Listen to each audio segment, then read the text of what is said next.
आज ही Doubtnut app download करें। Doubtnut पर होगा अब आपके सभी मैथ्स, केमिस्ट्री, फिजिक्स और बायोलॉजी डाउट्स का सफाया। बस अपने क्वेश्चन की फोटो खींचो, उसे क्रॉप करो और तुरंत वीडियो सोल्यूशन पाओ। Download now.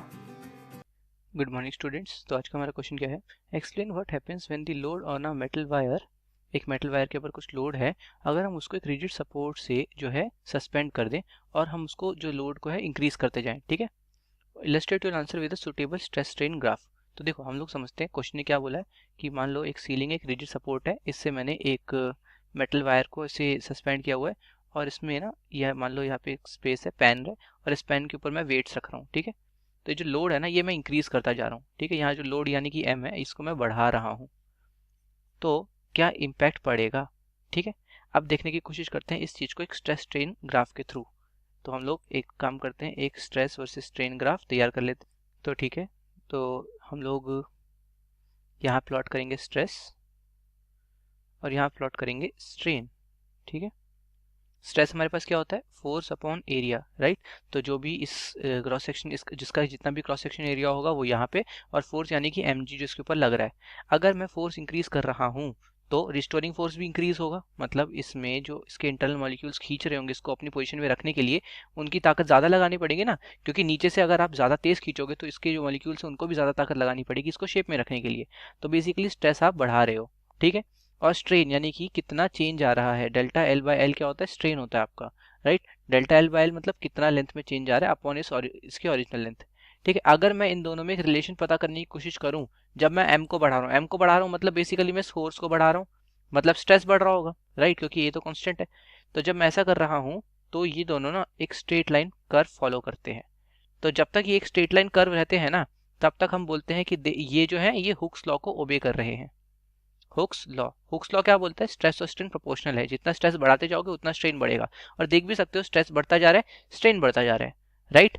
लेकिन इसके बाद एक पॉइंट के बाद ये बेंड होना स्टार्ट कर देता है, हल्का सा इसमें ऐसा बेंड आ जाता है। ये बेंड आ रहा है इसका मतलब इस पॉइंट तक, ये जो लास्ट पॉइंट था ना, इस पॉइंट तक ये प्रोपोर्शनल था हुक्स लॉ के हिसाब से, इसके बाद नहीं है। तो ये जो पॉइंट हो जाता है ना, ये हो जाती है इसकी इलास्टिक लिमिट। इसके बाद ये प्रॉपर्टी ये जो है इलास्टिक नहीं रह गया, समझ रहे हो मेरी बात। ठीक है, इसी इलास्टिक लिमिट को आप लोग यील्ड पॉइंट भी बोल सकते हो, सेम बात है कि ये वो मैक्सिमम पॉइंट है जिस जगह पे आके ये हुक्स लॉ को ओबे करना छोड़ देता है। ठीक है, मैक्सिमम। अब इसके बाद अगर मैं थोड़ा सा भी आगे बढ़ाता हूँ तो इसके बाद ये परमानेंट डिफॉर्मेशन लेने लगता है।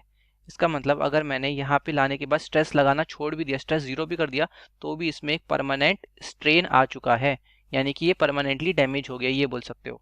ठीक है, और उसके बाद इसका ग्राफ कुछ ऐसा जाता है। ठीक है, अगर मैं बात करूं इसके इस पॉइंट की, जहाँ पे इसमें जो एक हाईएस्ट पीक यहाँ अटेन हो रही है, इस हाईएस्ट पीक की बात करूं तो ये कहलाता है ultimate strength point. Ultimate strength point, इसका मतलब क्या है कि ये इसकी मैक्सिमम स्ट्रेंथ थी, मतलब आप जब इसके ऊपर स्ट्रेन लगा रहे हो तो ये मैक्सिमम इतना स्ट्रेस झेल सकता है। ऑब्वियसली हर स्ट्रेस के साथ ये डिफॉर्म होता जा रहा है, नोटिस करो परमानेंट डिफॉर्मेशन आती जा रही है, यानी कि इस पॉइंट पे अगर मैं स्ट्रेस हटा के जीरो भी कर दूं इंस्टेंटली तो भी इसमें कुछ ना कुछ डिफॉर्मिटी है, जितनी लेंथ बढ़ गई वो वापस कभी नॉर्मल हो नहीं पाएगा। लेकिन इससे ज़्यादा ये स्ट्रेस झेल नहीं पाता। ठीक है, अब इसके बाद अगर मैं, ये वो पॉइंट है, इसके बाद अगर मैं स्ट्रेस कम भी करने लगूं, नोटिस करना इसका स्ट्रेस लेवल कुछ ये है, पर इसके बाद अगर स्ट्रेस कम भी हो रहा है ना तो भी स्ट्रेन बढ़ रहा है। देखो ये स्ट्रेन आगे जा रहा है मतलब स्ट्रेन बढ़ रहा है।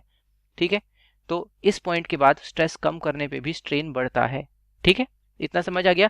और लास्टली ये जो लास्ट पॉइंट है ना, इसको हम बोलते हैं फ्रैक्चर पॉइंट।